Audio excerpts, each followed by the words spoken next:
자, 이번에는 민사소송법입니다.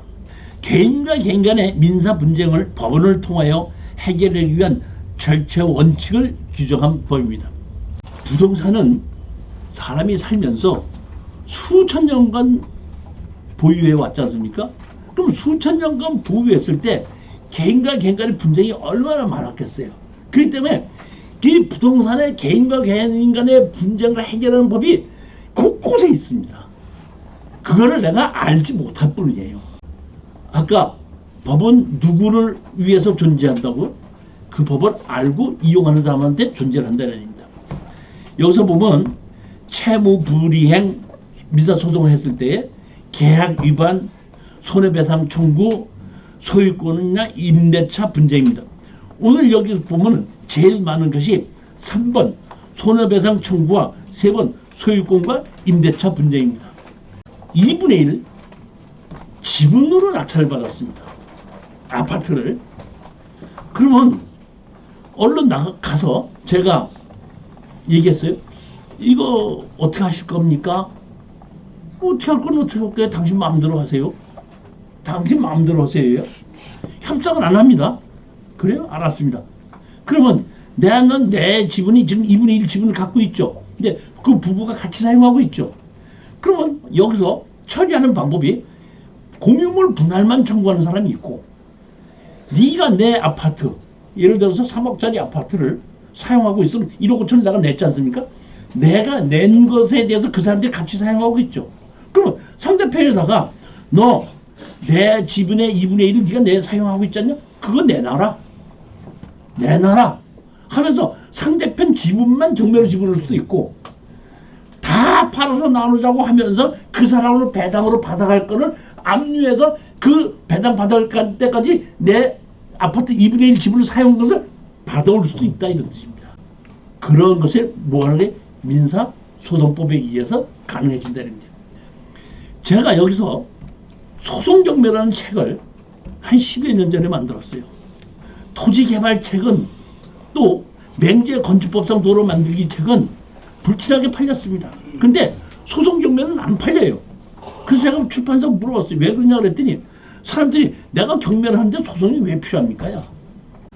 소송은 오늘도 나오겠지만 실전 사례에 나오겠지만은 소송을 하라고 제가 설명을 드리고 소송하는 방법과 법무사를 통해서 소송을 하게끔 만들어 드리는데, 소송을 해서 이겼다고 했을 때는 마진이 없습니다. 거의. 그만큼 시간이 오래 걸린다는 뜻입니다. 근데 소송을 하는 이유는 상대편을 압력을 줘서 협상자로 끌어내리기 위해서, 협상을 하기 위해서 소송을 하는 것이 이기기 위해서 소송하는 건 아닙니다. 손해배상 청구도 아까도 말씀드렸듯이 같이 가서 내 2분의 1 지분이니까 같이 공인중개사한테 가서 같이 팔읍시다. 뭐 어떻게 합시다. 뭐 협상을 했으면 좋은데, 그래 너 2분의 1이잖아. 살기는 내가 살고 있잖아. 너 마음대로 해. 그래? 하고 협상적으로 끄집어내기 위해서 너 그동안에 지료를 내놔라. 다 팔아서 나누자 하고 소송을 내게끔 되면 할 수 없이 그 나머지 지분권자가 협상장으로 나온다는 얘기입니다.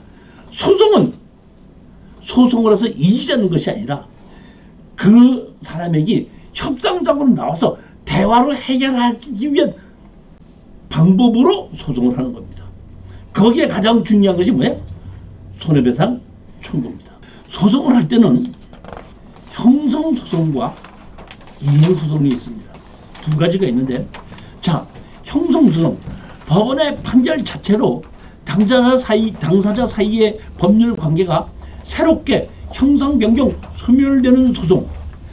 판결이 내려지는 순간 법률 관계가 자동으로 변경되는 거예요. 이혼 소송, 이혼해라. 판결 났으면 이혼이 되는 겁니다. 공유물 분할해라. 다 팔아서 나누자. 분할이 되는 겁니다.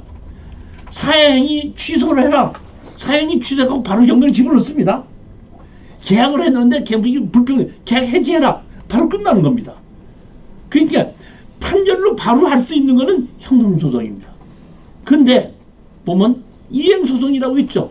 이행소송. 자, 이렇게 해서 여러분, 제가 우리 사장님한테 1,000만 원을 빌렸다 이거예요. 안 갚잖아요. 그러니까 소송을 판사님한테 이종실 씨가 1,000만 원 안 갚습니다 그랬더니 판사님이 뭐라 해? 1,000만 원 갚으라고 판결을 내렸어요. 내렸으면 내가 갚아야 되죠. 안 갚아요. 이건 무슨 소송? 이행소송이라는. 그럴 때는 우리가 다시 법원에서는 강제 집행, 대체 집행할 수 있는 것을 만들어 놨다는, 그러니까 판결 자체로 끝나는 것이 아니라 판결한 것을 다시 또 집행할 수 있게끔 하는 것이 뭐예요? 이행소송. 형성소송은 판결 자체로 더 이상 할 것 없이 그냥 끝나는 소송. 이렇게 해서 형성소송과 이행소송이 있다, 이렇게만 아시면 되는 겁니다. 민법에 의한 필요 내용입니다. 지상권 및 관습법상 법정지상권. 오늘 이제 지상권과 관습상 법정지상권을 설명을 드릴 거고, 두 번째 차지권이거든요. 차지권은 이건 뭐냐면 법정지상권이 없는 사람을 위해서 토지주가 내가 너 건물 철거하고 나가고 철거하고 나갈 때까지 지료를 달라고 했더니 건물 주인이 무조건 다 되는 건 아닙니다. 그 요건이 갖춰졌을 때는 그래? 알았어. 그러면 땅 주인 너 내 건물 사가라 하고, 법정지상권이 없지만은 건물 주인은 내 건물을 사가라고 요구할 수가 있습니다. 그런 경우에 오늘 실전 사례가 나옵니다. 그러니까 법정지상권이 있느냐 없느냐만 가지고 경매에 임하는 경우가 많은데, 법정지상권이 있느냐 없느냐보다는 사실은 건물 주인이 차지권이 있느냐 없느냐가 더 중요하다는 얘기입니다. 그 다음에 세 번째, 지분으로 됐을 때 공유물 분할권. 네 번째, 지료 청구권. 이게 뭐예요? 손해배상 청구권이죠. 그 다음에 유치권. 유치권은 뭐 할 수 있는 게 점유할 수 있는 권한입니다. 뭘 할 때까지? 돈을 받을 때까지. 그 다음에 여섯 번째, 제척기간. 가등기, 가처분, 가압류. 여기에서 오늘 6가지에 대해서 자세히 설명을 드릴 겁니다. 이걸 특수경매를 입문을 하시려면 이 6가지는 아주 자세히 알아야 됩니다. 지상권 및 법정지상권의 차이는, 내가 땅 주인에게 사용승낙을 받아서 건물을 짓고 땅 주인에게 내가 사용승낙을 받았다는 지상권 설정을 하게끔 되면은 그건 지상권이 있는 겁니다.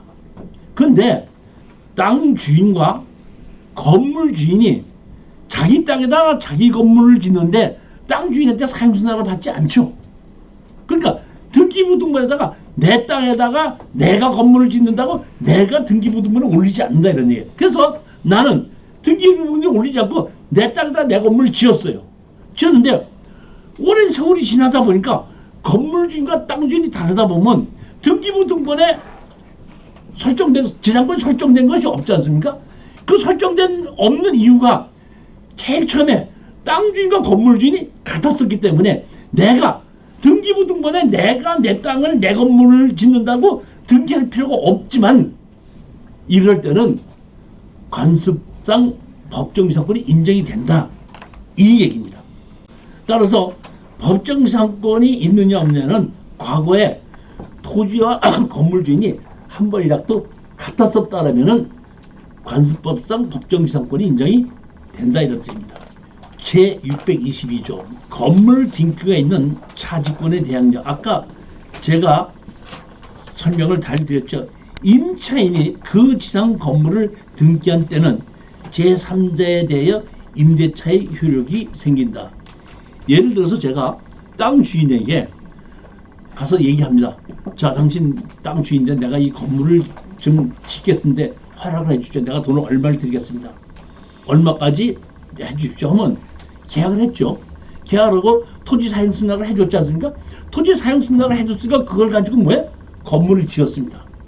건물을 지어서 건축물로 갖다 다 됐으니까 건물 등기가 돼 있죠. 근데 그 와중에 땅 주인이 바뀔 수 있죠.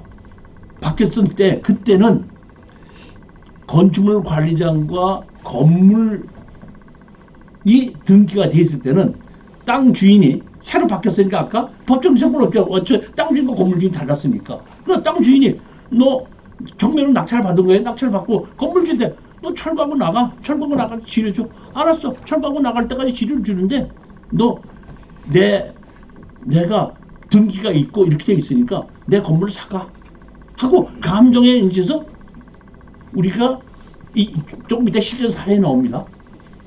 이거를 내 건물을 해가지고 건물 철거하고 나가 하고 소송을 했더니 그래 알았어 하고 반소가 들어왔어요. 반소 들어와서 내가 이렇게 그 땅 주인과 옛날에 건물을 이렇게 해갖고 사용수납을 받아고 건물을 지었다. 근데 네가 나한테다가 주인이 바뀌어서 이렇게 했으니까 너 내 건물 사가라. 그러니까 내 건물 정식으로 감정평가 얼마 했다. 했으니까 내 건물 얼마 사가라. 이런 사례가 있다는 게, 그러니까 법정사건이 있느냐 없느냐가 중요한 것보다는 이러한 것을 우리가 나한테 할 수, 내가 땅 주인으로서 건물 주인을 무조건 철거하고 나갈 수 있게 법정사건이 없으니까 무조건 철거할 수 있다. 이렇게만 생각해서는 안 된다는 얘기입니다. 제가 왜 오늘 이 강의를 하냐면은 그런 걸 다 보고서 저는 추천을 하기 때문에 내 추천 강의만 들으시는 분들은 이미 내가 다 골라서 추천했는데 그런 내용을 몰라요. 다 순했기 때문에. 그렇기 때문에 제 얘기만 듣고 본인이 가서 했을 때는 실수하는 경우가 상당히 많습니다. 사실 제가 이 특수경매를 한 14, 15년 전서부터 하기 시작을 했고, 유튜브에 하기 시작한 거는 이제 코로나 때 그때부터 시작을 했고, 그때 유튜브를 해놓고 많은 사람들이 보고 따라서 특수경매를 하시는 분들이 꽤 많이 생겼는데, 제가 알고 있기로는 그 사람들이 그런 경험이 없는 사람들은 한 60, 70%가 실수하는 겁니다. 그런 경우가 상당히 많아요. 저는 누가 가르쳐줘서 알았겠습니까? 저도 실수를 해서 제가 추천을 했지만은 우리 수강생들 중에서도 쓰라린 아픔이 있었던 사람이 꽤 몇 명 있습니다. 저도 이러한 경험이 있기 전까지는 이런 일이 있을 수 있다는 걸 몰랐던 것이 많습니다. 그러니까 법률에서 있는 서류를 보는 거하고 실질적으로 경험해 보는 거하고 너무 차이가 많이 나더라고요. 제268조 공유물 분할에 청구를 할 수 있다. 지분은 공유물 분할 청구할 수 있다. 분할의 방법.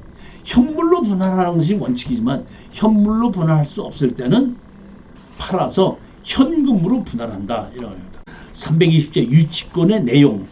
타인의 물건을 점유한 자는 물건에 의하여 생긴 채권을 변제받을 때까지 그 물건을 유치할 수 있는 권리가 있다. 제321조 유치권의 불가분성.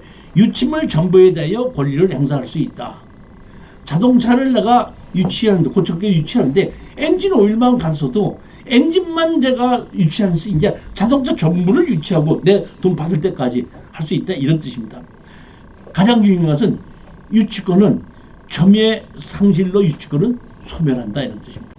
즉 이 얘기는 뭐냐면 아까도 말씀드렸지만 제일 먼저 경매로 나왔는데 그 물건이 유치권이 있어갖고 반가격 이하로 떨어졌을 때 제일 먼저 뭐부터 보라면 판사님이 명하신 분이 현장 조사서를 봤을 때에 그때 유치권을 점유하고 있었다 그러면은 되지만 그 후에 점유한다는 얘기는 압류가 안 됐다는 얘기고, 거기서 제일 먼저 보면 아무도 없음, 점유하고 있는 사람이 없음 하고 그 사람이 보고한 것 자체를 가지고 소송을 해가지고 그 추후에 압류해갖고 그 유치권하고 컨테이너 갖다 놓고 버티던 사람은 그 유치권으로 버텼던 그 날짜까지 그 치료까지 그 사람들한테 다 받아냈던 판례가 오늘 있습니다. 유치권 성립의 5대 여건. 타인의 소유의 물건, 적법한 점유, 채권의 변제기 도래, 점유 물건과 직접적인 관련성, 유치권 배제 특약이 없어야, 이렇게 유치권을 성립하기 위한 5대 여건으로 보시면 됩니다. 그 다음에 이제 보시면 제척기간이라는 것입니다. 법률이 특정한 권리에 대해 정해진 기간에 행사하지 않으면 더 이상 행사할 수 없도록 한 기간, 제척기간입니다. 가등기 10년, 가압류 가처분은 3년입니다. 즉 가등기가 돼 있다고 하더라도 10년이 지나게끔 되면은 그 가등기는 실효성이 없고, 가압류 가처분이 3년이 지났을 때는 제척기간이 지났거든요. 그러니까 여러분들이 아까 제가 기준권리 본다 그랬죠. 기준권리의 가장 빠른 가압류, 가등기 뭔가 가압류 있을 수 있지 않습니까? 가압류가 제척기간이 지났죠. 지났을 때 그거는 기준권리로 보시면 안 된다는 겁니다. 어떤 분이 제가 이 강의를 했더니 예전에 유튜브를 보신 분이 제척기간 가등기를 3년이라고 설명했더니 그게 말이 됩니까? 아니 제가 가등기가 10년이 넘어서 12년이가 넘었길래 제가 추천을 했거든요. 추천했더니 그분이 뭐라고 하냐면은 아니 뭐 당신이 이렇게 제척기간이라고 지났는데 내가 낙찰 받은 그 사람이 본등기 해버리면 내가 어떻게 해결합니까? 이렇게 얘기를 하더라고요. 여러분이 신청해 보세요. 10년 지났는데 본등기 해달라고 등기소에서 안 해줍니다. 그러니까 법률을 자기가 잘 모르는 건 생각 안 하고 내가 엉터리로 잘못 가르친다 이런 뜻이야. 가등기, 가압류, 가처분에 대한 직접적인 제척기간은 없으나 등기부 등본에 나와 있으니까 가등기로 본등기 10년 이내 하는 경우 제척기간 적용, 본등기 불가능. 가압류, 가처분에 대한 본안 소송을 제기하자는 경우 제척기간의 말소 대상. 등기부 등본에 압류나 가압류가 돼 있는데 또는 그러니까 가압류나 가처분이 돼 있는데 3년이 지났다고 할 때는 신청자가 그거를 지워달라고 하지 않았기 때문에 그냥 등기부 등본 그대로 나와 있는 거예요. 그러니까 등기부 등본에만 나와 있는 거지 실제적으로 행사할 수 있는 권리는 아니라는 거예요. 지금 보면 이따가 이제 실전 사례가 나오는데 평택에 있는 가처분이 3개가 있었거든요. 인수예요, 인수. 인수인데 그거를 제가 추천을 그러니까 30매독짜리가 10매독까지 낙찰받아서 제가 그 추천을 했더니 참 그 사람도 웃기는 사람이야. 왜냐면은 내가 얘기했을 때 가만히 있다가 내가 이렇게 하고 나니까 수강생들한테 얼른 해갖고 제가 어느 법무사 사무장으로 출발하고 근무하는 사람인데 오늘 이 교수가 이 실수해갖고 선순위 가처분이 있는데 이게 실수한 거니까 이거 절대로 입찰하러 하면 안 됩니다. 이런 경우에 더 문제가 있으니까 좀 저한테 의논을 하십시오. 저는 법무사 사무장입니다. 법무사 사무장이면 나보다 더 잘 알아야죠. 사무장이 나를 가르쳐줘야 돼. 내가 사무장을 가르쳐줘야 돼요. 가처분 3년 지났으면 소용없는 겁니다. 그 실전 사례로 제가 소송을 해서 가처분 지운 사례가 나옵니다. 오늘 실전 사례 다 나오는 거예요. 그러니까 오늘 제가 이러한 것을 실전 사례에 나오는 걸 전부 다 설명을 드리는데 그러기 전에 이런 법이 이렇게 있다는 걸 원칙적만 먼저 설명을 드리는 겁니다. 그 다음에 이제 민법에 의한 주의토지 통행권이 있습니다. 일본에 이제 어디 아산시에 이제 어떤 땅을 가지고 있으신 분이 그 앞에 도로 있는 사람이 이제 막고 뭐 이렇게 하던데 보니까 소송을 했는데 무슨 소송을 했다고 봤더니 주의토지 통행권 소송을 했더라고. 주의토지 통행권은 단위라고 하는 얘기지 건축법상 도로하고는 다릅니다. 그러니까 주의토지 통행권에서 판결받아서 단위라고 판결 났다고 해서 그 판결 가지고 건축법상 도로를 이용해서 건축허가를 내준다는 얘기는 정말 이해를 못하는 겁니다. 그 실전 사례도 있습니다. 주의토지 통행권과 건축법상 도로는 전혀 다른 겁니다. 취득시효. 우리 낙찰을 받아서 땅을 낙찰받고 건물 주인을 보고 철거하고 나가라고 소장을 냈더니 건물 주인이 자기가 40년을 평온 공연하게 사용하고 이 땅을 사용하고 왔으니까 자기는 취득시효가 있다. 그러니까 못 나가겠다. 또 이런 사람이 있어요. 취득시효는 잘 아십시오. 20년 동안 평온 공연하게 사용하면 등기를 할 수가 있습니다. 등기를 하고 나면 그때부터 주인이 된다는 얘기예요. 자, 다시 한번 이제 취득시효는 20년 동안을 주인의 소유로 평온 공연하게 사용을 했으면 그걸 가지고 뭘 할 수 있어? 등기를 신청할 수가 있습니다. 그래서 그것이 다 인정이 된다고 할 때는 등기함으로써 취득시효가 있는 것이 등기하지 않은 것은 취득시효라는 건 없습니다. 경매에 있어서 취득시효라는 건 있을 수 없다는 얘기예요. 왜? 우리는 당 주인에게 등기부 등본 주인을 가지고 상대로 해서 소송을 하는 것이기 때문에 등기하지 않은 것은 취득시효가 인정할 수 없기 때문에 경매에서 취득시효로 대항할 수 있는 것은 없다는 겁니다. 자, 이번에는 주택임대차 보호법입니다. 주택임대차 보호법은 제일 먼저 건물이 주거용 건물에 대해서 적용합니다. 주거용 건물이 아닌 경우에는 주택임대차보호법 대상이 안 됩니다. 자, 그러면 예를 들어서 봅시다. 공장이 경매로 나왔어요. 뭐가? 공장이. 근데 공장이 경매로 나왔는데 그 공장에 있는 근무하는 사람이 그 공장에다 전입을 했어. 전입을 해놓고 낙찰 받을 때 나 세입자로서 돈을 달라고 대항력 있다 하고 하면은 대항력이 인정이 돼야 안 돼요. 그렇죠. 즉 이 얘기 안 하면 건물이 주거용 건물이 아니더라도 담당자가 전입을 받아줬으면 되는 거예요. 이게 지금 주거용 건물이 아닌데다가 내가 전입신고를 하면은 당신이 여기서 어떻게 여기서 삽니까? 하고 담당자가 전입을 받아주지를 않는데 내가 거기 공장이지만 그 앞에 숙소를 만들어 놓고 있기 때문에 거기서 숙소에서 공장에서 있으면서 제가 근무하고 거기서 먹고 자고 하면서 그 공장에서 먹고 자고 하면서 근무합니다. 그래? 전입을 받아줬지 않습니까? 받아줬으면은 주택임대차보호법 대상이 된다는 겁니다. 대항력 행사입니다. 전입, 확정, 그 다음에 우선 및 최우선 변제권이 있는데 땅만, 건물은 매각지예요. 건물은 매각지고 땅만 낙찰받았는데 건물에 전세 들은 사람이 땅만 낙찰받은 사람에게 내 전세보증금을 달라고 대항력을 행사할 수 있느냐 이런 얘기입니다. 행사할 수 있다 이런 뜻입니다. 그 다음에 임대계약의 보장, 계약갱신 및 묵시적 갱신권, 임차권 등기 명령에서 이 주택임대차보호법에서 이 6가지를 우리가 정확하게 이해를 하고 있어야 된다는 얘기입니다. 적용 범위, 이 법은 주거용 건물 또는 전부 또는 일부의 임대차에 관하여 적용한다. 그 임차주택의 일부가 주거 외인 목적으로 사용된 경우에는 또한 같다. 전입이 됐다 그러면은 건축물 관리대장에 공장으로 돼 있지만은 공장 안에 기숙사가 있어서 거기서 자고 먹고 해서 전입을 받아줬다 그러면 된다는 얘기입니다. 주택임대차보호법 제2조 1항 주택이라 하면 사람의 거주를 위하여 건축된 임차주택, 부속토지를 포함한 것을 말한다. 주택이라는 점은 주거용 건물과 플러스 그 건물을 위한 토지, 부속토지, 주택의 대지, 건축물 대장 유무 불문합니다. 다시 말하면 건축물 관리대장이 없는 무허가 건물에 어떤 사람이 전입을 했다고 가정하자 이런 얘기예요.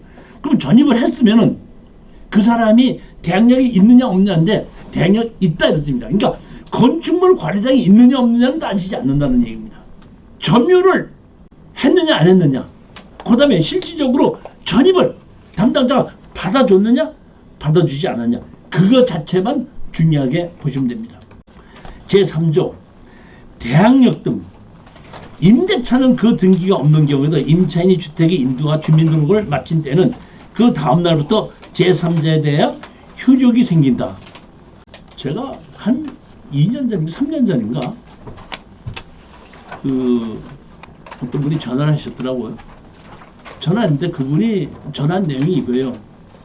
지분으로 4분의 1을 낙찰받았는데 자기가 실수를 해서 대항력 있는 세입자가 있는데 못 모르고 낙찰받았다. 낙찰을 받았더니 그 세입자가 자기한테 돈을 내놓으라고 요구를 하는데 이거 돈을 내가 내줘야 됩니까? 이렇게 물어본 경우가 있더라고요. 대항력은 돈을 달랠 수 있는 권리가 아닙니다. 돈을 달라는 것은 누구한테 달라고 그래야 되죠? 돈 준 사람한테 달라고 그래야 되죠. 그러면 계약을 할 때 누구한테 전세금을 준 사람한테 그 사람한테다가 전세보증금 반환 소송을 해서 판결문을 받게끔 되면 아까 그 사람의 다른 개인 재산이라고도 압류하고 강제경매를 집어넣을 수가 있습니다. 돈 받은 사람에게. 이거는 뭐냐면 대항력이라는 얘기는 이런 얘기입니다. 어떤 사람이 전세를 줬는데 경매를 하다 보니까 그 사람이 건질 게 하나도 없어. 그러면 세입자가 자기 전세금을 못 받지 않습니까? 그리고 원래 돈 받았던 사람은 나 돈 하나도 없어. 나다 빠지는 거예요. 그럴 때 원칙적으로 보면 민법에 의해서는 돈 준 사람한테 받아야 되는 것이 원칙인데 전세 보증금을 반환받기 위해서 새로운 주인이 돈 준 사람이 아니고 건물 산 사람한테다가 돈을 받을 때까지 그 집을 그대로 점유하고 사용할 수 있는 권한이지 돈을 달랠 수 있는 권한이 아니에요. 돈은 누구한테 달라고 해야 돼? 원래 돈 준 사람한테 달라야 돼요. 근데 새로 낙찰을 받은 사람은 돈을 준 사람이 아니에요. 그 사람한테도 돈을 달라는 것은 아니라 돈을 받을 때까지 그 집에서 점유할 수 있는 권리가 그게 뭐예요? 대항력입니다. 그러면 자 보십시오. 제가 4분의 1, 3분의 1 지분 경매가 꽤 나오는 것이 있는데 제일 수익을 많이 올릴 수 있는 것이 뭐냐면 대항력 있는 임차인일 때예요. 대항력은 뭐라고 그랬죠? 제가 지금 점유하고 그 집에서 그대로 살 수 있는 권한이라고 그랬죠. 그러면 대항력 있는 임차인이 있을 수 있고 대항력 없는 임차인이 있을 수 있죠. 그러면 우리가 3분의 1을 낙찰을 받았죠. 3분의 1을 낙찰을 받았는데 대항력 없는 임차인이라고 내가 내보낼 수 있습니까? 대항력이 있거나 똑같아요. 못 내보내는 건 똑같아요. 그런데 대항력이 없으면 여러분들이 지분 경매 사요. 대항력이 있으면 아무도 안 사요. 이런 원칙을 정확하게 알아야지 제가 대항력이 있는 이 지분을 추천했는데 문제가 있다 없다는 거를 판단할 수가 있어야 되는데 제가 대항력 있는 임차인이 있는 걸 추천하면은 이건 이종식이가 나이 먹어가고 요새 좀 깜빡깜빡 하나 봐. 대항력이 있는 임차인이 있는데도 추천을 했어. 이런 건 들어가면 안 돼. 이렇게 생각하시는 분이 많다는 거예요. 나이가 먹다 보니까 깜빡깜빡하지만은 그렇게까지 깜빡깜빡하지는 않아요. 임대차 보험은 강행 규정입니다. 법은 강행 규정이 있고 임의 규정이 있거든요. 강행 규정은 자기네들끼리 합의했더라도 무효고 법대로 해야 돼요. 임대차의 기간을 1년으로 자기가 정하고 들어갔다고 하더라도 나 2년 있겠다 그러면 그냥 자기네들끼리 계약한 것 자체가 무시되는 겁니다. 제일 미련한 것이 뭐냐면은 토지거래 허가 구역을 허가를 받고 사야 되는데 허가를 받지 않고 샀다고 뭘 해요? 설정을 하고 변호사 사무실에서 뭐 한다고요? 공증해줘. 그 자체, 다시 말하면 자기네들끼리 합의한 것 자체가 무효가 되는 거예요. 그 계약 자체가. 계약 자체가 인정이 안 되는 걸 뭘 공증을 하고 뭘 합니까? 그 자체가 무효인 건데. 그런 거를 모르시는 분들이 상당히 많다는 얘기죠. 우리끼리 얘기하고 이렇게 사놓고 뭐 돈 주고 내가 샀으니까 지금 토지거래 허가를 받지 않을까 내 이름 등기 못하더라도 가서 이렇게 해서 이렇게 한다고 공증해놓고 탄하자. 나중에 그 땅 주인이 안 줘도 말 못해요. 왜? 그 계약 자체가 무슨 죄? 강행규정. 임의규정인 경우는 당사자끼리 합의가 된 거지만 강행규정은 당사자끼리 아무리 합의를 했어도 그 자체가 무효라는 겁니다. 임차권 등기. 임차권 등기는 뭐냐면은 점유하고 주민등록이 있어야 되는데 내가 아직 전세금을 받지 못했는데 다른 데로 가야 될 경우가 있죠. 그러면은 내가 점유를 못할 수 있지 않습니까? 점유를 못할 때 임차권 등기를 강제로 하게끔 되면 강제로 해놓고 다른 데로 갈 수 있게끔 되면 임차권 등기한 날짜가 있는데 여기서 또 사람들이 착각하는 게 보면 임차권 등기는 나중에 했고 이 사람 자체가 전입한 날짜가 있지 않습니까? 그 전입한 날짜가 기준권리예요. 임차권 등기하는 날짜가 기준권리가 아니라는 거예요. 보면 거기에 의해서 인수냐 소멸이 된다 이런 뜻입니다. 임차권 등기한 날짜를 보는 것이 아니라 전입한 날짜를 보고 그 날짜에 의해서 인수와 소멸이 간다 이런